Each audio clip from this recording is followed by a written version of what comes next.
दोस्तों आज मैं द बेबी सिटर मूवी को एक्सप्लेन करने वाला हूँ। So now let's explain this movie. कहानी की शुरुआत में हम 12 साल के एक बच्चे को देखते हैं जिसका नाम कोल होता है। कोल को काफी चीजों से डर लगता था, जैसे कि इंजेक्शन, इंसेक्ट आदि बहुत सी चीजों से, जो कि सभी के लिए नॉर्मल थी। और यही वजह थी कि कोल को स्कूल के काफी बच्चे बुली करते थे, जिनमें से खुद उसका पड़ोसी जेरमी भी था। कोल के मॉम डैड का रिलेशन कुछ ठीक नहीं चल रहा था, इसीलिए वो अक्सर वेकेशन पर जाया करते थे, जिसकी वजह से कोल अकेला हो जाता था। और इसीलिए उसके पेरेंट्स ने कोल के लिए एक बेबी सिटर ढूंढ रखा था जिसका नाम बी था। बी और कोल काफी अच्छे दोस्त थे, लेकिन बी के अलावा कोल की एक अच्छी क्लास फ्रेंड भी थी जिसका नाम मेलेनी था, और वो भी उसकी पड़ोसी थी। अब ऐसे ही एक बार कोल के पेरेंट्स बाहर जा रहे थे और बी को कोल का ख्याल रखना था। अगले दिन जब कोल स्कूल जा रहा था तो मेलेनी उससे कहती है कि बेबी सिटर रात में बच्चों को सुलाकर अपने बॉयफ्रेंड या गर्लफ्रेंड को घर बुलाती हैं ताकि उनके साथ फिजिकल एंजॉय कर सकें। इस बात पर कोल डिसाइड करता है कि आज रात वो जग कर बी पर नजर रखेगा। अब कोल बेबी सिटर को काफी लाइक करता था, इसलिए वो नहीं चाहता था कि कोई दूसरा आकर उसके साथ रिलेशन बनाए। अब घर आने के बाद कोल बी के साथ खेलता है और उसके साथ डांस करता है। अब ये दोनों साथ में डिनर करके मूवी देखते हैं। फिर जब रात के 11 बज जाते हैं तो कोल के सोने का टाइम आ जाता है। तभी सोने से पहले कोल मेलेनी से चैट करता है। मेलेनी उसे याद दिलाती है कि आज रात तुम्हें नीचे जाकर उस पर नजर रखना है, क्योंकि तुम्हारे सोने के बाद ही वो ये सब करेगी। तभी बी कोल को पीने के लिए ड्रिंक देती है जिससे उसे नींद आ जाए, लेकिन कोल उस ड्रिंक को नहीं पीता और फेंक देता है और सोने का नाटक करता है। अब जैसे ही बी उसके कमरे से बाहर जाती है तो कोल भी उसके पीछे पीछे जाने लगता है। तभी कोल देखता है कि बी ने वहाँ कुछ स्ट्रेंजर्स को बुलाया हुआ है और वो सभी ट्रूथ एंड डेयर गेम खेल रहे थे। इन स्ट्रेंजर्स का नाम था सोनिया, मैक्स, एलिसन, जॉन और सैमुअल। अब यहाँ बी को एक डेयर करना पड़ता है जिसमें उसे सभी लोगों को किस करना था। फिर वो एक एक करके सभी के पास जाकर उन्हें किस करती है। लास्ट में जब बी सैमुअल को किस करती है तो अचानक वो उसके सिर पर 2 चाकू घुसा देती है और रूम में मौजूद सभी सैमुअल के ब्लड को एक बर्तन में इकट्ठा करने लगती हैं। ये देखकर हमें पता चलता है कि बी उन सभी स्ट्रेंजर्स के साथ एक सैटेनिक रिचुअल करने वाली है। कोल ऊपर से ये सब देखकर काफी हैरान होता है। इसके बाद बी उन सब के सामने एक बुक रिवील करती है।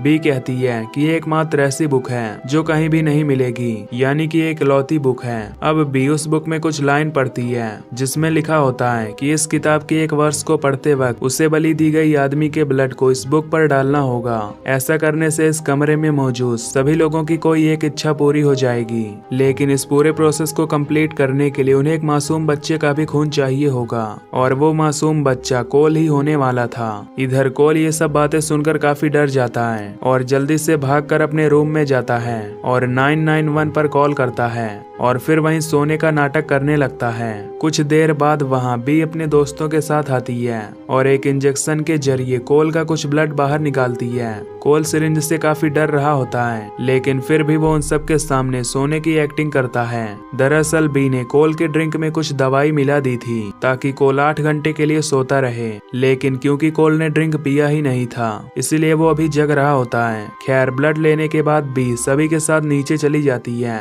और इसके बाद कोल वहां से भागने का प्लान बनाता है। कोल कुछ कपड़ों को एक दूसरे में बांधकर विंडो से नीचे लटकाता है, लेकिन उसके भागने से पहले ही वहां बी आ जाती है। अब कोल का ब्लड निकलने की वजह से वो वहीं पर बेहोश हो जाता है। फिर जब कोल की आंखें खुलती हैं तो वो खुद को एक चेयर में बंधा हुआ पाता है जहां उसके सामने बी और वो सारे स्ट्रेंजर्स होते हैं। कोल उन सबको देखकर अनजान बनने की कोशिश करता है कि जैसे उसने कुछ भी नहीं देखा है। अब बी कोल को बताती है कि वो उसके साथ क्या करने वाली है, पर तभी वहां पुलिस आ जाती है, लेकिन तभी उनमें से एक आदमी उस पुलिस वाले को मार देता है और दूसरे पुलिस को भी मार डालती है। और इस हाथापाई में पुलिस की एक गोली एलिसन के सीने में लग जाती है जिससे वो मारी जाती है। अब दोनों पुलिस वाले मारे जा चुके थे, पर उनके वॉकी टॉकी पर बैकअप यूनिट के मैसेजेस आ रहे थे और इन मैसेजेस का रिप्लाई सिर्फ पुलिस कोड की ही मदद से किया जा सकता था और उन कोड्स के बारे में सिर्फ कोल ही जानता था।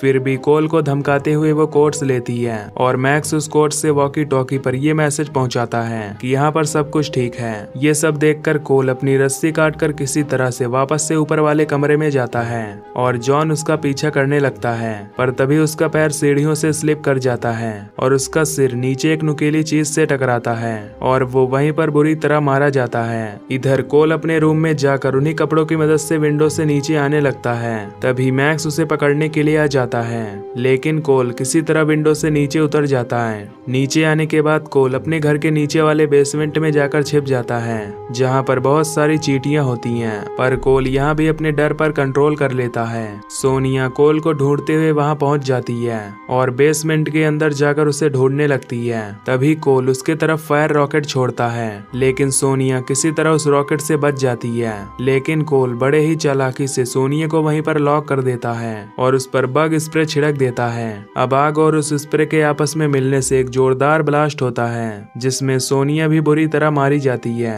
ब्लास्ट की आवाज सुनकर मैक्स वहां जाता है, जो कोल को देखता है। मैक्स कोल का गला दबाकर उसे मारने की कोशिश करता है, पर तभी कोई उसके घर के ऊपर अंडे फेंकने लगता है। मैक्स उससे पूछता है कि ये कौन है जो तुम्हारे घर पर अंडे फेंक रहा है। कोल उसे बताता है कि वो उसका स्कूल फ्रेंड जेरमी है, जो उसे चिढ़ाने के लिए रोज उसके घर पर अंडे फेंकता है। मैक्स कोल से कहता है कि तुम्हें इससे लड़ना होगा, नहीं तो ये हमेशा तुम्हें सताता रहेगा।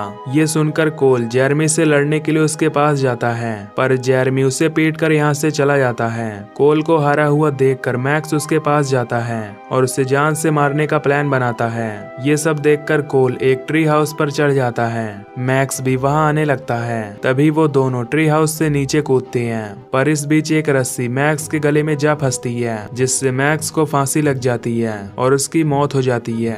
तभी भी उस पर शॉट गन से गोली चलाने लगती है। कोल वहाँ से भागता हुआ अपनी पड़ोसी मेलनी के घर पहुँचता है। वहाँ पहुंचकर वो उससे तुरंत पुलिस के पास कॉल करने के लिए कहता है। तभी वहाँ बी भी आ जाती है, जो कोल को ढूंढने लगती है। कोल और मेलनी बी से बचकर एक किनारे छिप जाते हैं। यहाँ कोल मेलनी को अपने दिल की बात बताता है। मेलनी भी कोल को लाइक करती थी, इसीलिए कोल उसे बचाने के लिए वहाँ से बाहर चला जाता है। बाहर जाकर कोल बी से चिल्लाकर कहता है कि मैं यहाँ हूँ। ये कहकर कोल वहाँ से भागता हुआ अपने घर आ जाता है। घर के अंदर कोल को एलिसन मरी हुई दिखाई देती है। साथ ही उसे टेबल पर वो रिचुअल बुक भी मिल जाती है, जिसे लेकर कोल उसे पढ़ने लगता है। तभी एलिसन अचानक से उठ जाती है और कोल पर हमला करने लगती है। कोल किचन में रखे चाकू को ढूंढने लगता है, पर वो चाकू एलिसन के पास थी। अब एलिसन उस चाकू से कोल पर अटैक करने के लिए बढ़ती है, पर तभी वहाँ बी आकर उसके सिर को गन से उड़ा देती है। अब बी कोल को पकड़ने के लिए उसकी तरफ बढ़ने लगती है, लेकिन कोल बी की रिचुअल बुक को उठाकर उसे जला डालने की धमकी देता है। अब क्योंकि ये बुक सिंगल थी, इसीलिए बी कोल को न मारने के लिए तैयार हो जाती है। फिर कोल बी से पूछता है कि तुम मुझे क्यों मारना चाहती हो। इस पर बी कहती है कि उसने रिचुअल के समय शैतान को एक बच्चे की बलि देने का वादा किया है, जिसके बदले में उसे वो सब कुछ मिलेगा जो उसे चाहिए। यहाँ हमें ये भी पता चलता है कि बी ने इस रिचुअल को पहले भी कई बार कर रखा है और कोल पहला इनोसेंट बच्चा नहीं है जिसको बी ने इस रिचुअल में फंसाया है। बी कहती है कि अगर तुम पुलिस को बुलाकर उनसे ये कहो कि बाकी लोग कातिल थे और बी बस उसे बचाने में मदद कर रही थी, तो मैं तुम्हें जिंदा छोड़कर इस शहर से चली जाऊंगी। पर कोल गुस्से में उस बुक में आग लगा देता है। बी उस आग को बुझाने की कोशिश करती है और कोल वहाँ से बाहर आता है। बाहर आकर कोल मेलनी के डैड की गाड़ी चुरा कर तेजी से सीधा उसे अपने घर में ठोक देता है, जिससे बी गाड़ी के नीचे दब जाती है और बी के न चाहते हुए भी वो बुरी तरह मारी जाती है। अब कुछ देर बाद यहाँ कोल के पेरेंट्स और पुलिस भी आ जाती है, जिसके बाद यहाँ सब कुछ नॉर्मल हो जाता है। कोल और मेलनी दोनों साथ मिलकर काफी खुश होते हैं। साथ ही कोल ने ये प्रूफ कर दिया होता है कि उसने अब अपने डर पर कंट्रोल कर लिया है, इसीलिए अब उसे किसी बेबी सिटर की जरूरत नहीं है। इसके बाद हम एक फायर फाइटर को देखते हैं, जो कोल के घर के अंदर चेक करने आया हुआ था। तभी हम देखते हैं कि बी कार के नीचे नहीं होती है। अचानक बी एक नाइफ से उस फायर फाइटर पर अटैक कर देती है, जिससे हमें पता चलता है कि बी अभी जिंदा है। और इस मूवी का पार्ट 1 यहीं पर खत्म हो जाता है। तो दोस्तों, अगर आपको इसका सेकंड पार्ट चाहिए तो कमेंट में जरूर बताना और चैनल को सब्सक्राइब करके बेल नोटिफिकेशन को भी ऑन कर लेना। बाकी मैं मिलूंगा आपसे अगली वीडियो में। Till then take care, love you, bye bye.